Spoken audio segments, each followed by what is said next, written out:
প্রিয় বন্ধুরা, আপনারা জানেন ভারতে স্নাতকস্তরের মেডিকেল কোর্সে ভর্তির একমাত্র প্রবেশিকা পরীক্ষা হল NEET, national eligibility cum entrance. প্রতি বছর লক্ষ লক্ষ শিক্ষার্থী এই পরীক্ষায় অংশ নেয় এবং ডাক্তার হওয়ার স্বপ্নে মত্ত থাকে। তবে এই বছর সেই স্বপ্নে যেন কালো মেঘের ছায়া পড়েছে। প্রশ্নপত্র ফাঁস, অবিচারমূলক নম্বর প্রদান এবং গ্রেস মার্কস নিয়ে বিতর্কে ডুবে গিয়েছে নিট। আজ আমরা এই ব্যাপক বিতর্ক নিয়ে কথা বলব এবং কিভাবে 2024 সালে নিট পরীক্ষায় অংশ নেওয়া 24 লাখ শিক্ষার্থীর ভবিষ্যৎ পরিবর্তন হতে পারে তা বিশ্লেষণ করব। 5ই মে 2024 ভারতের 24 লাখ শিক্ষার্থীর জন্য এটি ছিল একটি অত্যন্ত গুরুত্বপূর্ণ দিন। নিট পরীক্ষার দিন, যা ভারতের মেডিকেল শিক্ষার্থীদের জন্য সবচেয়ে গুরুত্বপূর্ণ প্রবেশিকা পরীক্ষা। এই পরীক্ষায় পাশ করলেই তাদের ডাক্তার হওয়ার স্বপ্ন পূরণ হতে পারে। নিট পরীক্ষার ধরনটি বেশ সহজ মনে হতে পারে। এখানে 2টি এমসিকিউ মাল্টিপল চয়েস প্রশ্ন থাকে, যার মধ্যে শিক্ষার্থীদের 180টি প্রশ্নের উত্তর দিতে হয়। মোট নম্বর 720, যা সর্বোচ্চ স্কোর। সঠিক উত্তর প্রতি 4 নম্বর এবং ভুল উত্তর প্রতি 1 নম্বর কাটা হয়।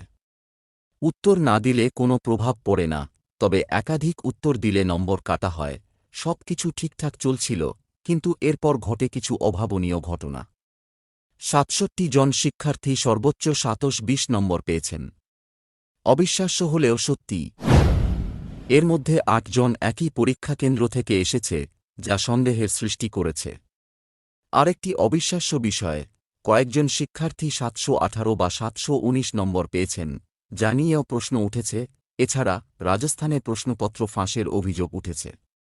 সেখানে শিক্ষার্থীদের প্রিমার্কড উত্তরসহ প্রশ্নপত্র দেওয়া হয়েছিল বলে জানা গেছে।